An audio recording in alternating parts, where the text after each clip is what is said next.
Mereka menyangka iblis itu yang tidak terlihat, padahal iblis yang dimaksudkan adalah Yudas. Siapa yang paham itu? Barnabas. Pengikut Nabi Isa yang paling jeli dan cerdas. Dialah yang menuliskan kembali Injil yang benar, sehingga disebutlah Injil Barnabas, yang kemudian dituliskan kembali oleh Ashabul Kahfi. Siapa yang menulisnya Ashabul Kahfi? Pimpinan Ashabul Kahfi, Maximilianus. Bapak Ibu yang dirahmati Allah, terungkap semua misteri ini kan? Semua fitnah sejak zaman Nabi Musa sampai Nabi Isa. Nanti kita bedah di masa fitnah di zaman kita.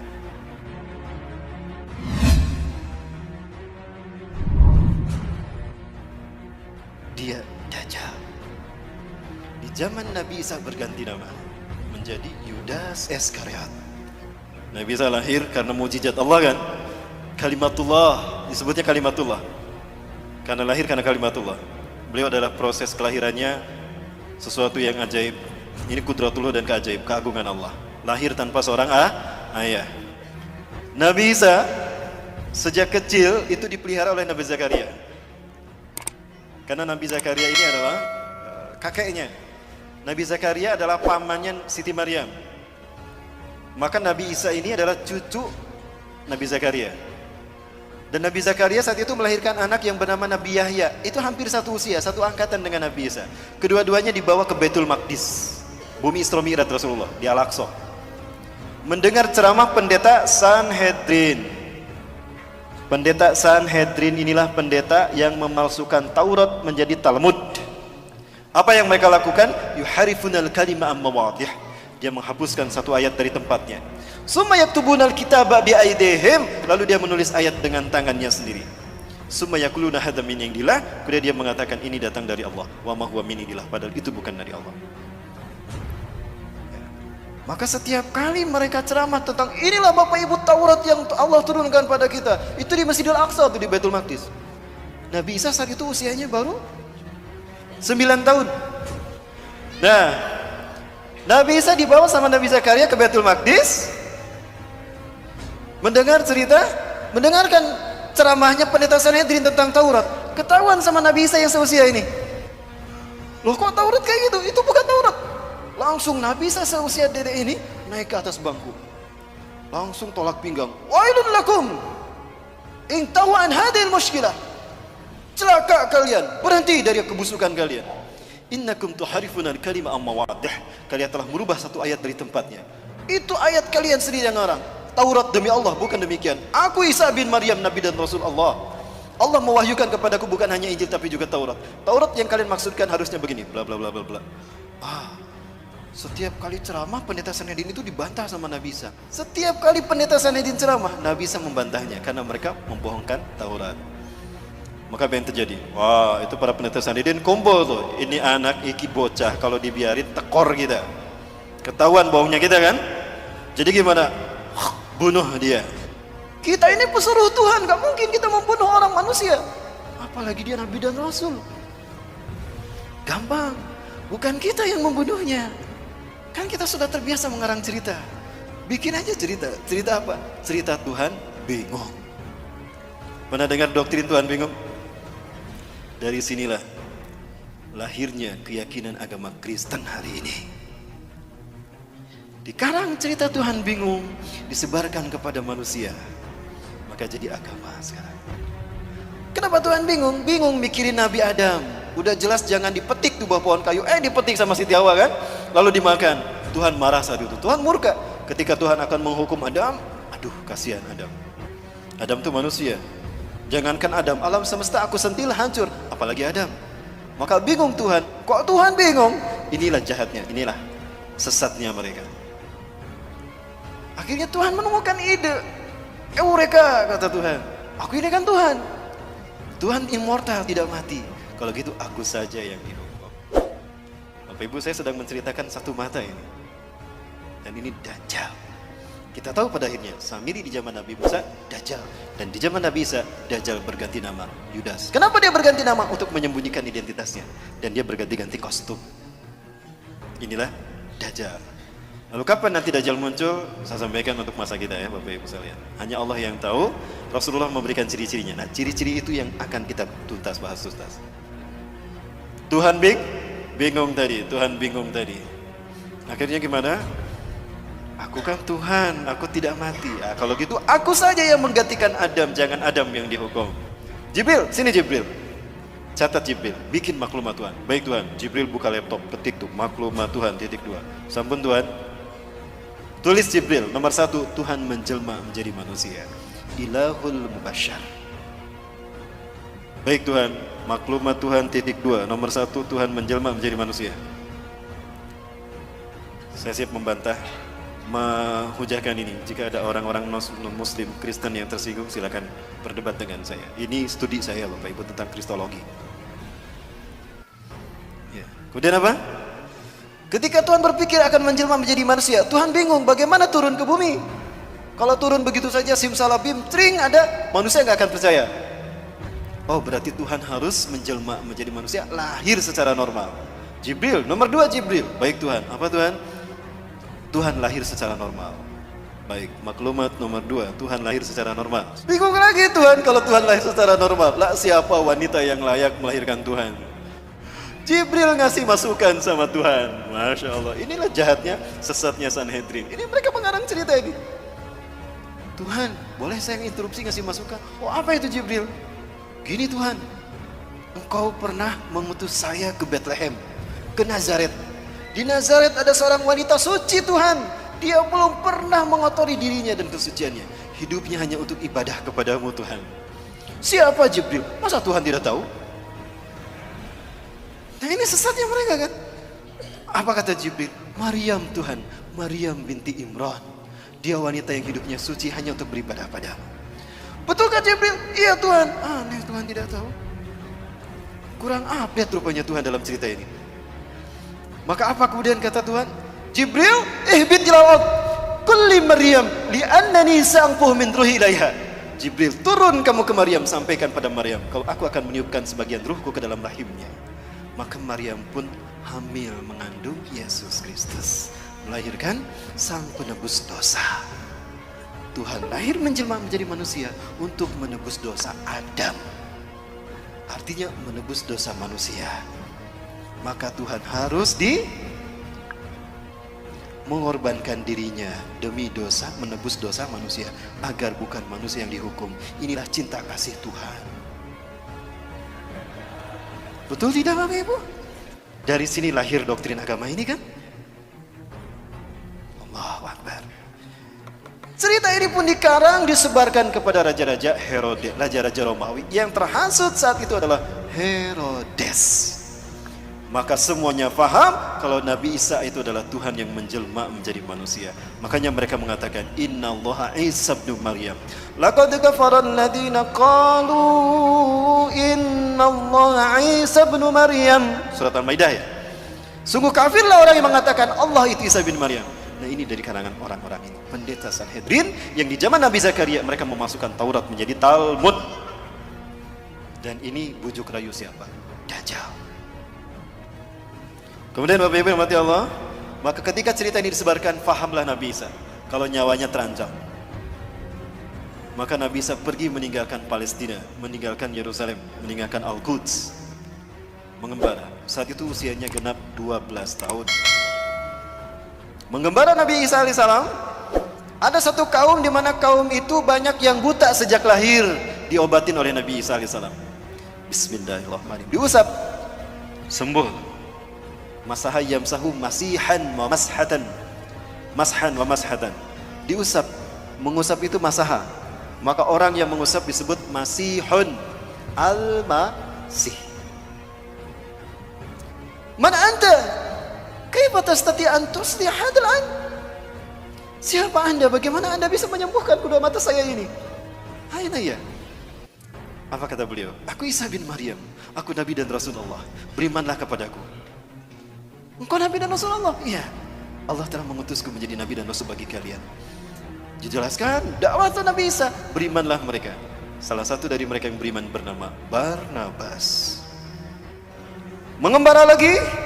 Ketika mengembara lagi ada pula kemudian ada yang beriman lagi. Di antara mereka ada yang penyakit sopak belang, diusap oleh Nabi Isa. Bismillah, dengan kodrat Allah, dengan izin Allah sembuh tuh. Bismillahirrahmanirrahim. Masaha yamsahu, diusap, sembuh. Siapa Anda? Kenapa Anda bisa menyembuhkan? Demi Tuhan, bukan manusia yang bisa menyembuhkan ini. Aku manusia, aku Isa bin Maryam. Hati-hati, aku Isa bin Maryam, Nabi dan Rasul kalian. Dakwah mereka. Didakwahi mereka sama Nabi Isa. Berimanlah mereka. Salah satu di antara mereka bernama Yakobus. Terus berdakwah tuh kemana-mana. Di antara mereka beriman semua. Kemudian ada 12 orang. Ada 12 orang yang kemudian menjadi murid Nabi Isa alaihissalam. Kemanapun Nabi Isa pergi, mereka menemaninya. Itulah yang kita kenal dengan sebutan Hawariyun. 12 orang. Nah, ini Bapak Ibu sejarah Nabi Isa. Nah, Dajjal masuk ke tengah-tengah Hawariyun. Jumlah mereka yang tadinya 12 menjadi 13. Siapa dia? Yudas Iskariot. Dajjal dia, Bapak Ibu. Hati-hati kalian, iblis telah masuk ke tengah-tengah kalian, kata Nabi Isa. Hati-hati, iblis ada di tengah-tengah kita. Mereka menyangka iblis itu yang tidak terlihat, padahal iblis yang dimaksudkan adalah Yudas. Siapa yang paham itu? Barnabas. Pengikut Nabi Isa yang paling jeli dan cerdas. Dialah yang menuliskan kembali Injil yang benar, sehingga disebutlah Injil Barnabas, yang kemudian dituliskan kembali oleh Ashabul Kahfi. Siapa yang menulisnya Ashabul Kahfi? Pimpinan Ashabul Kahfi, Maximilianus. Bapak Ibu yang dirahmati Allah, terungkap semua misteri ini kan? Semua fitnah sejak zaman Nabi Musa sampai Nabi Isa. Nanti kita bedah di masa fitnah di zaman kita. Di zaman Nabi Muhammad ada sosok yang diduga Dajjal. Dia bernama Ibnu Soyad.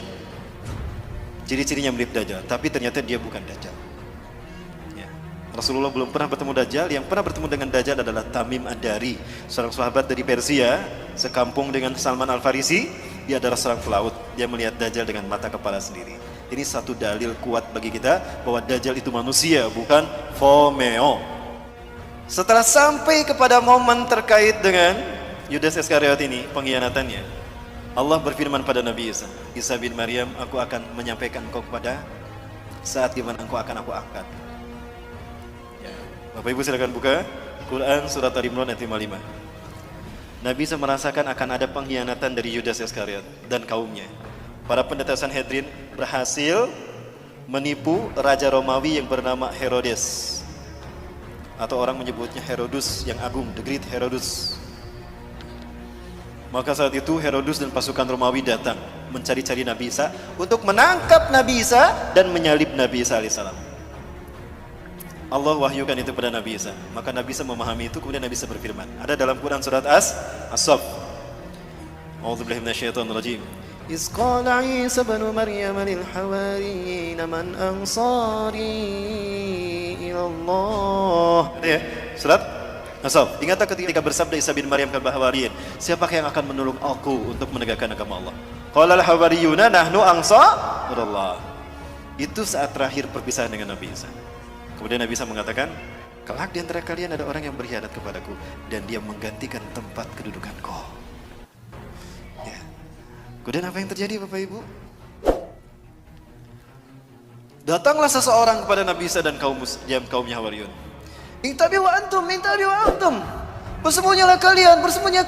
Wa anta ya Masih Nabi Allah. Anda juga wahai Nabi Allah. Anda harus bersembunyi. Kenapa? Sesungguhnya Herodes dan tentaranya Romawi dan juga para pendeta Sanhedrin sekarang datang untuk menyangkap Anda dan menyalib Anda Tuanku. Maka Nabi Isa kemudian memerintahkan kaumnya bersembunyi, termasuk Nabi Isa pun bersembunyi. Bersembunyilah semuanya. Nah, Herodes bilang, aku tahu kalian bersembunyi di sekitar sini. Begini saja, kata Herodes, aku tawarkan dengan bijaksana. Siapa di antara kalian yang mau memberitahukan di mana Al-Masih bersembunyi? Aku tidak akan menangkap kalian. Yang aku butuhkan Al-Masih. Siapa di antara kalian yang mau memberitahukan kepadaku di mana Al-Masih bersembunyi? Aku akan berikan dia sepertiga harta kerajaan Pontius Pilatus atau harta kerajaan Herodes, dan aku akan mengangkatnya sebagai patih kerajaanku. Yudas Iskariot, Dajjal. Aku butuh kekuasaan untuk mempengaruhi manusia, dan aku butuh harta untuk keliling dunia. Kalau gitu aku saja yang memberitakan. Pucuk dia cinta ulam tiba, kata dia. Keluarlah dia berbicara kepada Herodes, ya. Berbicara kepada siapa? Herodes, raja Romawi. Aku tahu di mana Al-Masih bersembunyi. Ikuti aku. Ketika dia akan masuk ke tempat Nabi Isa bersembunyi, di situ Allah berfirman kepada Nabi Isa. Quran surat Ali Imran ayat 55. Iz qala Allahu ya Isa. Iz qala, ingatlah ketika berfirman. Ingatlah Muhammad qala ketika berfirman. Siapa? Allah. Ya Isa, hai Isa, ini mutawaffika. Kalimat mutawaffika, wafat itu bukan berarti mati. Sesungguhnya aku akan mewafatkan kau. Itu artinya bukan mematikan kau. Wafat tidak selamanya artinya mati. Di dalam surat Al-An'am ayat ke-60 Allah berfirman, A'udzubillahi minasyaitonirrajim. Wa huwal ladzi yatawaffakum bilail wa ya'lamu ma jarahtum fil nahar. Dialah Allah yang telah menidurkan engkau di waktu malam dan Allah mengetahui apa yang kalian lakukan di waktu siang. Artinya wafat ini bisa berarti tidur. Berarti Nabi Isa kalimat ini mutawafika, sesungguhnya aku akan menidurkan engkau Isa. Jadi Nabi Isa ditidurkan, tidak dimatikan. Warafuka ilayya, dan aku akan mengangkatmu ke sisiku. Artinya Nabi Isa diangkat dengan fisiknya. Wa mutahhiruka minal ladzina kafaru, dan aku akan membersihkan namamu dari orang-orang kafir. Yang bergelar Al-Masih itu bukan Dajjal, tapi Nabi Isa alaihi salam. Allah tunjukkan nanti, makanya Allah turunkan siapa sesungguhnya yang bergelar Al-Masih dan siapa sebetulnya yang menebar fitnah atas nama Isa bin Maryam. Maka Nabi Isa diturunkan untuk membunuh Dajjal. Di mana Nabi Isa akan membunuh Dajjal? Di Aleppo, Suriah, Damaskus. Di Masjid Umawi, masjid yang bermenara putih. Saat itu kaum muslimin akan melaksanakan salat subuh berjamaah. Ketika itu qomat sudah dikumandangkan. Wa imamukum al-Mahdi, imam kalian al-Mahdi, kata Rasulullah. Ini ada dalam syarah Sahih Muslim, syarah Syekh An-Nawawi. Kata Imam Mahdi, "Stawu subuhakum tarawswata dulu. Luruskan, dapatkan saf kalian." Ketika sedang meluruskan saf, maka fanazala Isa bin Maryam. Turunlah Isa bin Maryam. Memegang sayap dua malaikat ala janahain malakain. Apabila melihat ke bawah bersentuhan air tanda beliau telah berwudu. Apabila melihat ke atas beliau menjatuhkan sesuatu mirip mutiara. Kemudian maka ketika Yudas masuk, Nabi Isa ada tidak di sini? Tidak ada, karena Nabi Isa sudah diangkat Allah ke langit. Maka ketika Yudas masuk, ditemukan nggak Nabi Isa? Tidak ada. Nah, ketika dia di dalam, dia mengalami apa yang Allah bahas dalam Quran surat An-Nisa ayat 157. Wa qalihim inna qatalnal masih Isa ibn Maryam Rasulullah. Wa ma qataluhu wa ma salabuhu. Ya. Mereka tidak membunuhnya, kata Allah. Berarti mati tidak? Tidak, kan tidak dibunuh. Wa ma salabuhu, dan tidak pula menyalibnya. Berarti siapa yang disalib? Yudas Iskariot. Bapak Ibu, kalau di dalam salibnya Katolik itu biasanya ada tulisan INRI. Ada yang mualaf di sini? Ya, ada tulisan INRI. Ini pakai huruf ya. Kalau ditanyakan pada orang-orang non muslim itu, apa arti kata INRI? Saya pernah melakukan. Bertanya kepada seseorang yang mualaf, saya punya jamaah, sahabat, dia sudah masuk Islam. Ketika itu saya tanya, antum tahu apa arti kata INRI? Oh, itu singkatan Yesus orang Nazaret Raja Yahudi. Oh, bukan. INRI itu artinya bukan itu, tapi INRI itu artinya penjelmaan. Ketika Yudas masuk ke dalam, Nabi Isa sudah tidak ada. Pelongo-pelongo dia, loh, kemana Isa? Tadi di sini. Disitulah Allah merubah wajah dan tubuhnya. Allah merubah Yudas Iskariot menjadi Isa bin Maryam.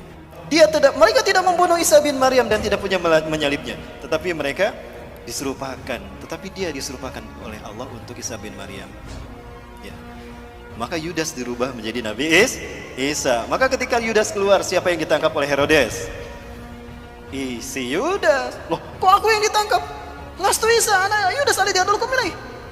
Kok aku yang ditangkap? Aku bukan Isa, aku Yudas yang menunjukkan kamu tadi. Wis meneng baik, kok Isa kok? Lewat jalur wajah Isa. Suaramu itu suara Isa toh. Lah, kok aku yang disalib? Ditangkaplah dia, kemudian dia disalib. Ketika disalib, ditidurkan, dipaku kaki dan tangannya. Dia melihat Nabi Isa diangkat ke langit. Ini bukti kalau Nabi Isa diangkat dengan fisiknya. Maka dia berkata, Eli Eli lama sabakhtani, ada dalam Bible. Tuhanku, Tuhanku, Tuhanku, Tuhanku, kenapa kau tinggalkan aku? Eli itu bahasa Ibrani itu Tuhan. Eli itu apa artinya? Tuhan. Itu di bahasa Ibrani, di Romawi sana. Nah, jadi siapa yang disalib? Nabi Isa apa Yudas? Yudas Iskariot. Nah, Paham Barnabas apa yang dikatakan oleh Nabi Isa? Kelak di antara kalian ada orang yang berkhianat kepadaku. Dia menggantikan tempat kedudukanku. Ya, di mana? Dia berkhianat karena memberitahukan di mana Nabi Isa bersembunyi kan? Dan menggantikan Nabi Isa di tiang salib. Barnabas yakin dia Dajjal. Dia ingin membuktikan kalau dia Dajjal atau bukan. Diam-diam setelah 3 hari 3 malam, malam hari tanpa ada yang tahu, Barnabas menggali kuburannya Yudas. Sebelum digali, Allah kembalikan wajahnya menjadi wajah Yudas kembali dari wajah Nabi Isa. Pergantian wajah ini mengakibatkan adanya pancaran cahaya yang nempel di kain kafan. Maka lihat wajah-wajah Yesus seluruh dunia. Sama kan? Itu dari sumbernya dari kain kafan. Wajah Nabi Isa dikembalikan kepada wajah Yudas, itu menembakkan ke kain kafan, ya. Maka darahnya itu nempel di kain kafan. The Sword from Turin, sampai sekarang masih ada kain kafannya, saya pernah melihat itu. Sekarang ada di Italia, ya, di Turin, Italia. Itulah kenapa wajah Yesus seluruh dunia sama. Ya, ketika digali, apa yang terjadi? Masih hidup. Sebelum dikubur, saya ingin menyampaikan sesuatu terkait dengan Dajjal. Kalau Yudas ini adalah Dajjal. Kenapa saya meyakini kalau Yudas Iskariot adalah Dajjal? Hadis Rasulullah SAW. Tidaklah Allah mengutus seorang nabi pun sejak Allah menciptakan langit dan bumi, menciptakan Adam sampai hari kiamat, melainkan ada satu fitnah yang terburuk, fitnah Dajjal. Sebagaimana para nabi mengingatkan kaumnya tentang Dajjal, dan sebagaimana Nuh mengingatkan kaumnya tentang Dajjal, hati-hati dengan fitnah Dajjal. Hari ini akan aku katakan kepada kalian, sa'aqulu lakum ma lam yaqulhu min qabl. Aku akan mengatakan kepada kalian sesuatu yang para nabi dan rasul belum mengatakannya. Apa itu? Innahu a'war wallahu laisa bi'awar. Sesungguhnya dia a'war. Banyak yang menerjemahkan buta. Menurut saya a'war bukan sekedar buta. Ada orang yang matanya normal tapi tidak melihat. Disebutnya apa? Buta kan? Tapi matanya normal. Kalau ini bukan a'war, itu bukan buta. Lihat hadis yang lainnya.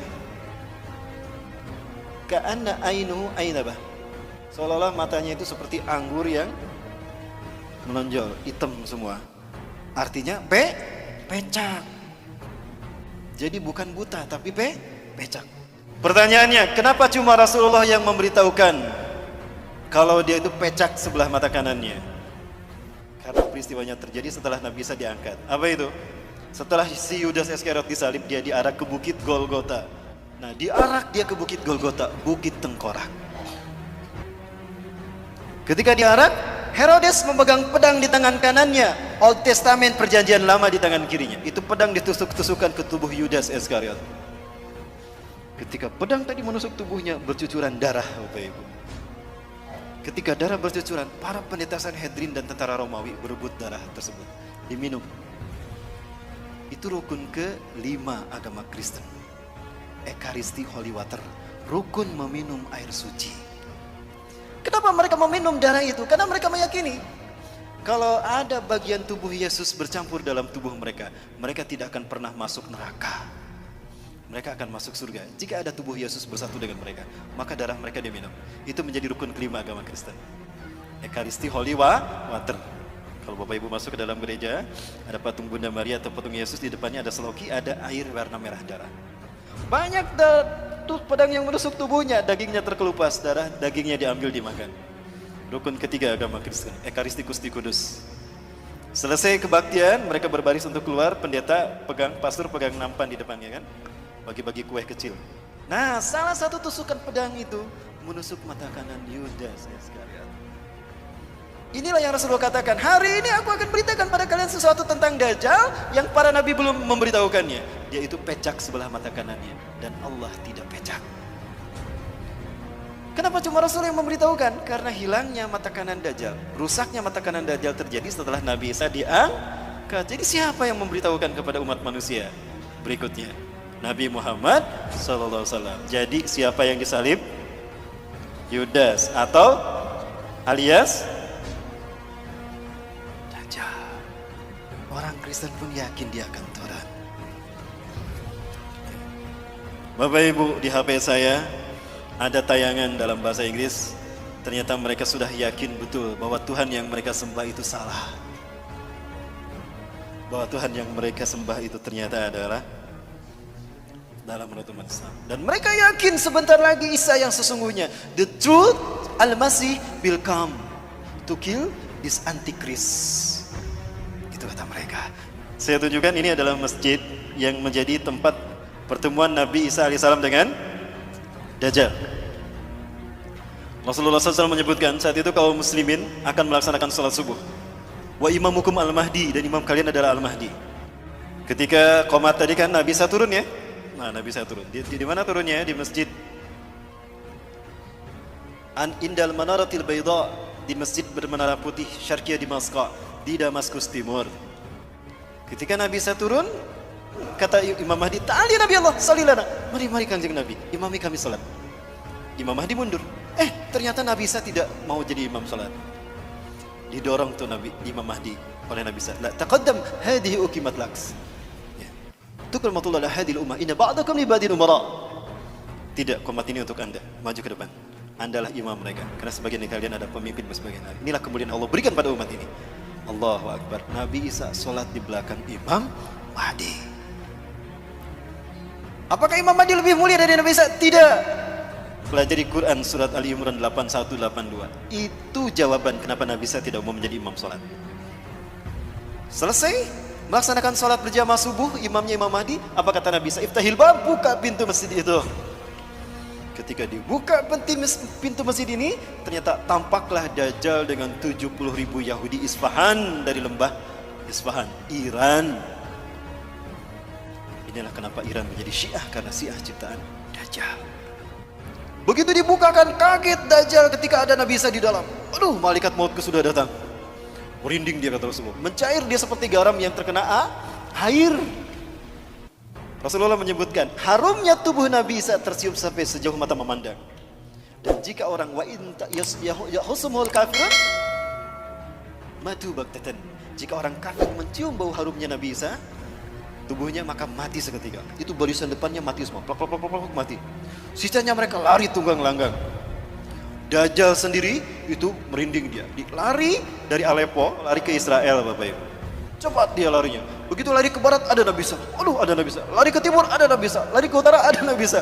Dia bingung melarikan diri kemana. Saking takutnya dia mencair tubuhnya.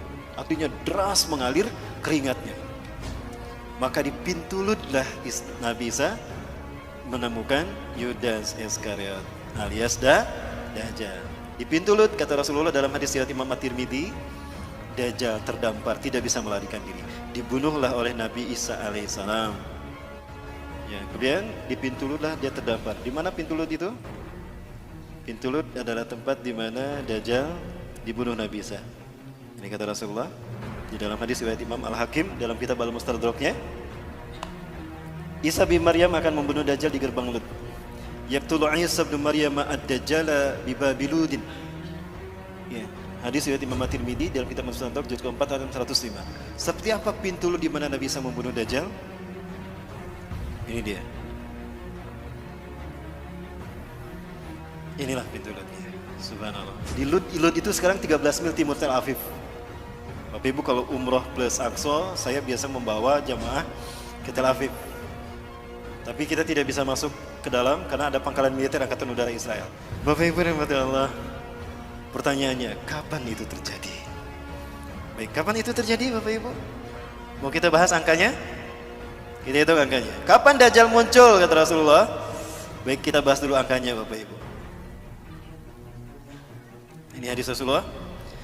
Sayati Dajjal ilal Madinah wa yattabi'unahu sab'una alaf al-yahud min wadi Isfahan ala jabhatil farsh. Dajjal akan datang diikuti oleh 70.000 orang Yahudi dari lembah Isfahan Iran menggunakan jubah Persia. Saat itu Dajjal akan memasuki Madinah. Baik, selesai. Dajjal akan tiba memasuki Madinah wa huwa mani'un min duhuliya, tapi dia terlarang memasuki Madinah. Kenapa? Li'anna likulli babin bawabati Madinah lahu malakan. Karena di dalam Madinah setiap pintu gerbang Madinah itu dijaga oleh 2 malaikat. Ala sihamihim dengan panah mereka masing-masing. Dengan panah mereka masing-masing. Satu langkah Dajjal masuk ke Madinah dipanah mati dia. Maka fayam kusuh kharijal Madinah. Dajjal takut dibunuh maka dia tinggal di luar Madinah. Kemudian dia naik ke sebuah bukit yang bergaram tadi kata Rasulullah. Bapak Ibu kalau ke Madinah biasa diajak jalan-jalan ke Masjid Qiblatain. Gitu ya. Nah, di belakang Masjid Qiblatain itulah bukit yang akan dinaiki Dajjal. Ini bukitnya nih. Inilah gunung yang akan dinaiki Dajjal. Inna Dajjal sayas'adul jabala, summa yatawajjah ila jihatil Madinah, summa yaqulu liman tabi'ah. Dajjal akan naik ke bukit yang bergaram kata Rasulullah. Lalu dia mengarahkan badannya, wajahnya ke arah masjid, ke arah Madinah. Lalu dia berkata, "Ara'aitum dalikal kisrar abyad?" Apakah kalian melihat istana putih itu? Dalika Masjidu Ahmad. Apakah kalian melihat istana putih itu? Itu adalah masjidnya Ahmad. Artinya apa? Ketika Dajjal datang, Masjid Nabawi terlihat putih seperti istana. Pertanyaannya, hari ini Masjid Nabawi berwarna apa? Lihat aja ini kan Masjid Nabawi nih. Warnanya apa? Putih. Nih Masjid Nabawi di siang hari. Apa warnanya? Dan ini di malam hari. Apa warnanya? Seperti inilah Masjid Nabawi ketika Dajjal melihatnya. Artinya Dajjal muncul di zaman siapa? Zaman kita kan? Baik, yang kedua. Sayati al-Masjid Dajjal wa huwa mani'un min dukhulil Madinah. Wa laha sab'atu abwab. Dajjal akan datang ke Madinah. Saat itu Madinah punya 7 pintu gerbang. Yang setiap gerbangnya dijaga dua malaikat dengan panah mereka. Pertanyaannya, hari ini Madinah berapa pintu gerbangnya? Kata Rasulullah, kalau pintu gerbang Madinah sudah ada 7, itu hari di mana Dajjal akan datang. Pinten Bu? Sudah 7. Hari ini Madinah sudah punya 7 pintu gerbang. Jadi Dajjal muncul di zaman siapa? Baik Bapak Ibu. Peristiwa tadi, sholat berjamaah subuh lalu Nabi Isa turun dan Dajjal Allah pertemukan dengan Nabi Isa. Lalu Nabi Isa membunuh Dajjal. Di pintu Lut tadi Nabi Isa membunuh Dajjal. Kamu yang menuduh saya Tuhan, terus cabut lagi. Padahal kamu adalah makhluk terkutuk. Terus, gitu Dajjal. Menyakitkan sekali. Begitu dahsyat, hebat dan kuatnya Nabi Isa membunuh Dajjal. Sampai darahnya terciprat pada pasukannya. Kapan itu terjadi? Baik, kita hitung ya. Hanya Allah yang tahu, tapi Rasulullah memberikan kisi-kisi pada kita. 100 tahun sekali Allah akan membangkitkan seorang mujadid reformis.